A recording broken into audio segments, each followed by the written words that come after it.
자, 여러분 반갑습니다. 이제 3차 2회라고 하는 게 맞겠죠. 자, 11번부터 20번까지 선생님과 같이 문제를 풀어보도록 하겠습니다. 여러분들 패드에서 열심히 풀었던 문제들이에요. 그러니까 한 번 더 실력을 다져보겠다, 개념을 확인해야겠다, 이런 내용으로 학습에 임해 주시기 바랍니다. 자, 그러면 생물 5개를 모식적으로 나타낸 거다. 가만히 볼까요? 여기 균계가 있고 동물계 있고 A가 있고 원핵 생물계가 있어요. 그러면 조금 더 원핵보다는 나았지만 원생 생물계 여기 A에다가 써주면 되겠죠? 원생 생물계. 그러면 식물계가 되겠네요. B는. 자, 그럼 뭐 이렇게 짝지은 거를 얘기하니까 A를 먼저, 원생생물은 집신벌레, 다시마 이런 것들이 원생생물이에요. 답은 벌써 4번, 5번 중에 골라야 됩니다. A를 먼저 했고요. 식물계, 당연히 민들레가 답이니까 이렇게 되겠죠. 얘는 동물입니다. 달팽이는 동물이에요. 얘는 동물 기억하시면 되겠습니다. 효모는 어디다? 균계에다 집어넣고, 아메바는 원핵, 아메바가 어디 집어넣어요? 원생 이렇게 집어넣어야 되겠죠? 대답을 빨리빨리 안 하시네. 대장균은 원핵, 클로렐라 원생 이렇게 원생이 동물, 그렇죠? 달팽이 동물, 고사리 식물 이렇게 아시겠죠? 식물 민들레 같이 이렇게 같이 가져야 되겠습니다. 정답은 5번 체크하시면 되겠습니다. 12번 가볼까요? 12분 왔는데 생물을 두 집단, 즉 가와 나의 두 집단으로 이제 구분한 겁니다.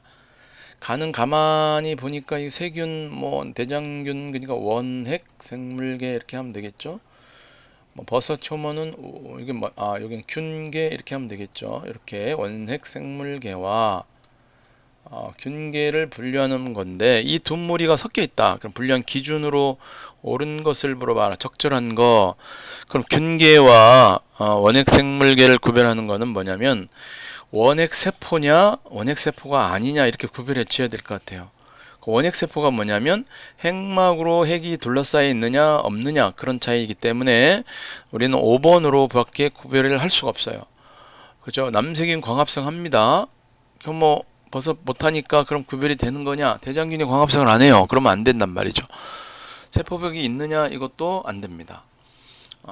세포벽이 있느냐 없느냐는 세포벽과 여러분들이 좀 공부를 하지 않았어요. 그죠? 운동기관은 뭐 우리 팔다리처럼 있어가지고 뭔가 움직여야 되는데 그런 게 없습니다. 영양분을 얻는 방법은 얘들은 말이죠. 동물 사체에서 뭔가를 이렇게 해줘야 되는데 얘는 광합성을 하고 막 그러다 보니까 아닌 것 같아요. 얘는 스스로 양분을 얻고 얘는 세균, 여기는 뭐야? 기생하고 있고 그건 아닌 것 같습니다. 그래서 여기 딱 보면은 정확하게는 원핵세포냐 진핵세포냐를 딱 구별 짓는 방법으로 분류했다. 이렇게 생각을 봐야 되겠습니다. 광합성 여부, 세포병 여부 이런 건 아닙니다. 어렵네요. 자, 공부를 잘 해놔야 돼요. 그러니까 자, 정확하지 않으면은 답을 못해요. 자, 13번 가볼까요? 13번에 왔는데 파리지옥이라고 하는 건데 파리지옥은 광합성을 하고 있다. 세포벽이 있다.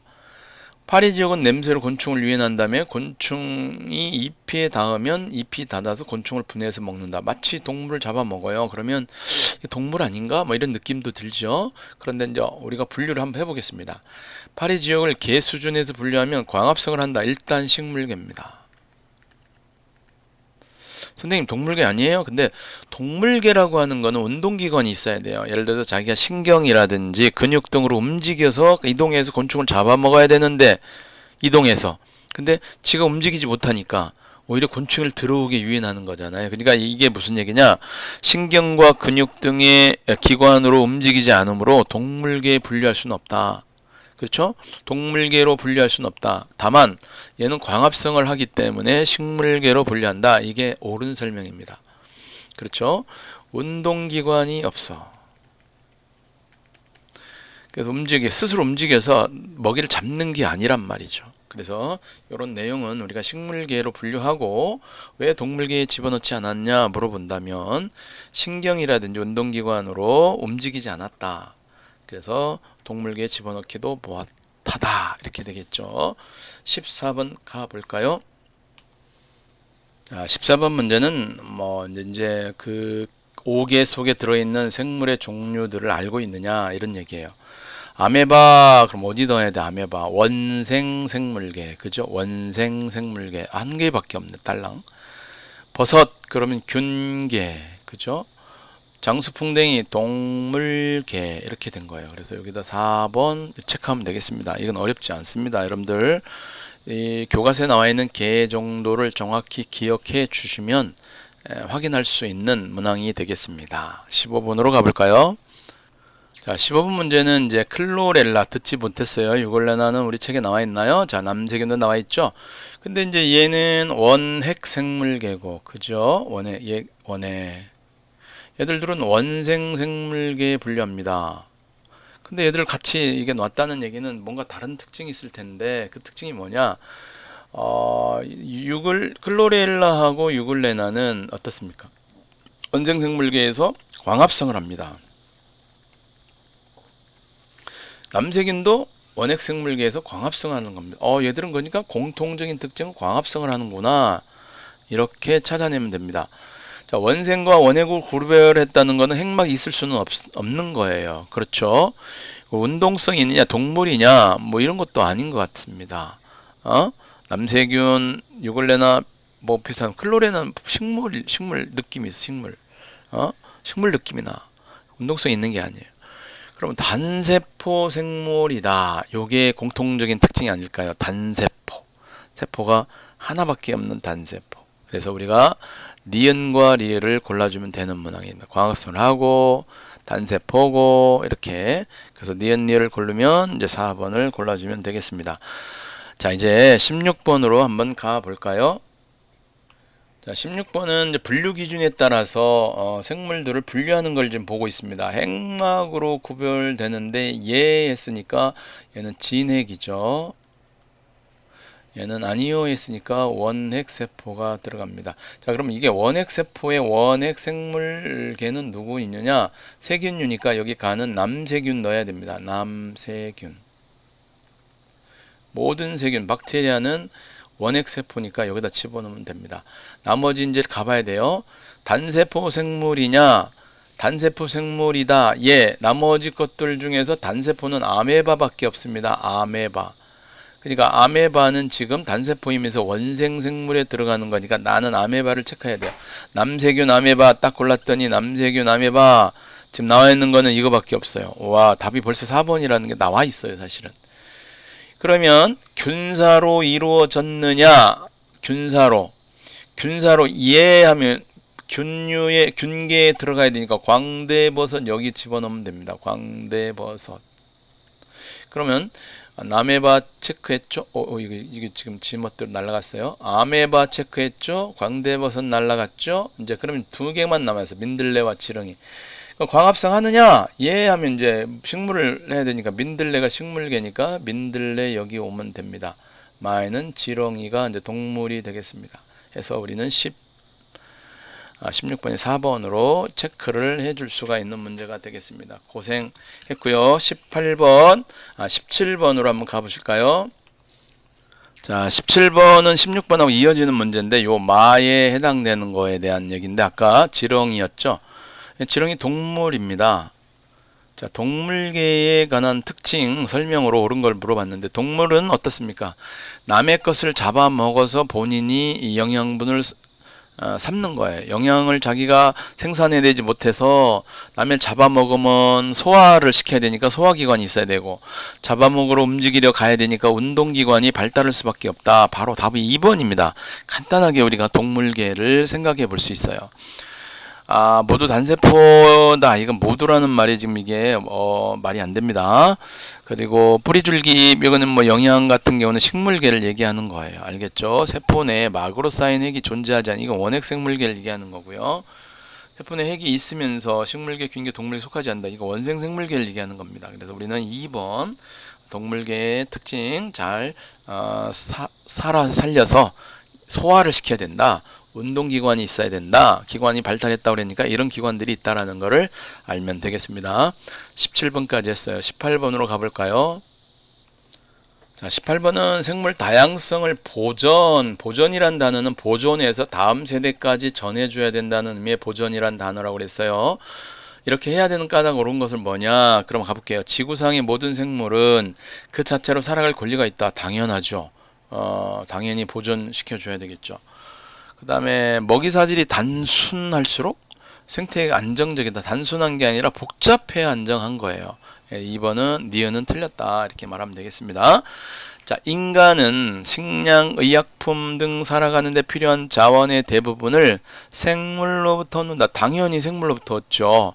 인간이 동물계에 속하잖아요. 그런데 동물계에 속하는 특징이 뭡니까? 남을 잡아먹어서 자기의 생명을 보존하는 거 아니겠어요? 그러려면 식량도 얻어야죠. 의약품도 얻어야죠. 그죠?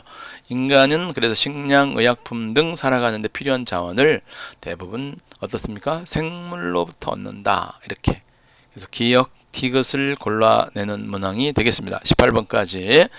자, 그럼 생물 다양성 보존까지 잠깐 언급해 봤고요. 19번으로 가볼까요? 자, 19번 이제 그림은 두 종류의 생태계에서 먹이 사슬을 나타낸 거래요.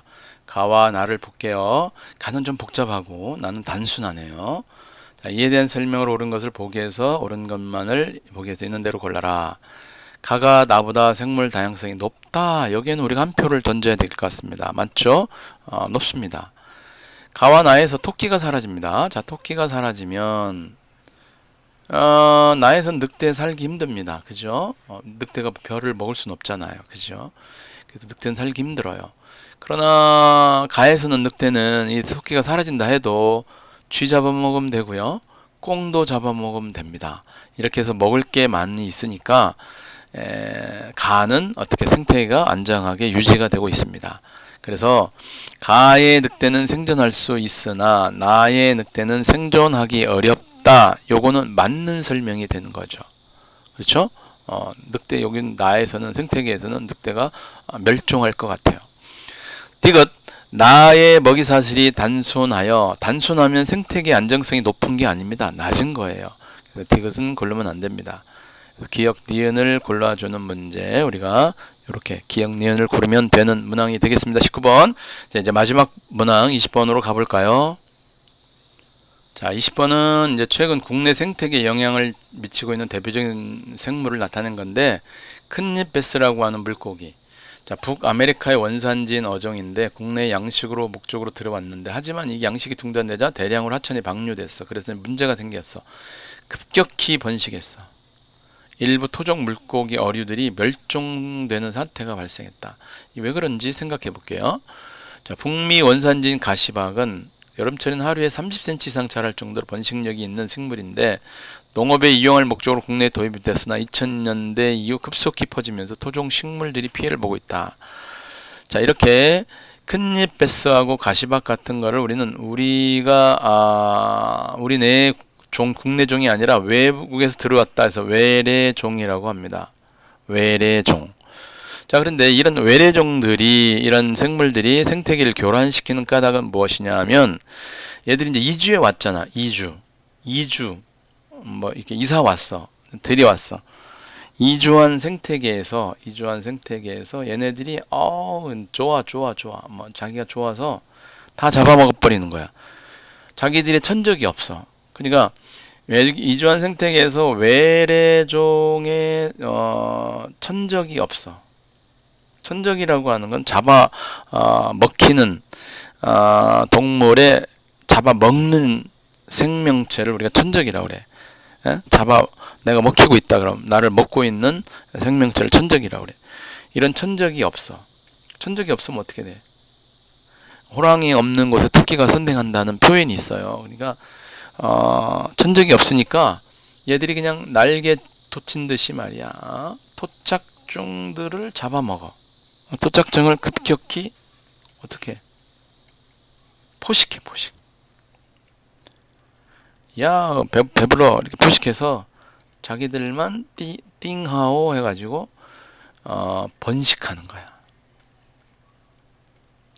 그래서 그렇기 때문에 애들이 이렇게 생태계를 교란한다 이렇게 말하는 거죠.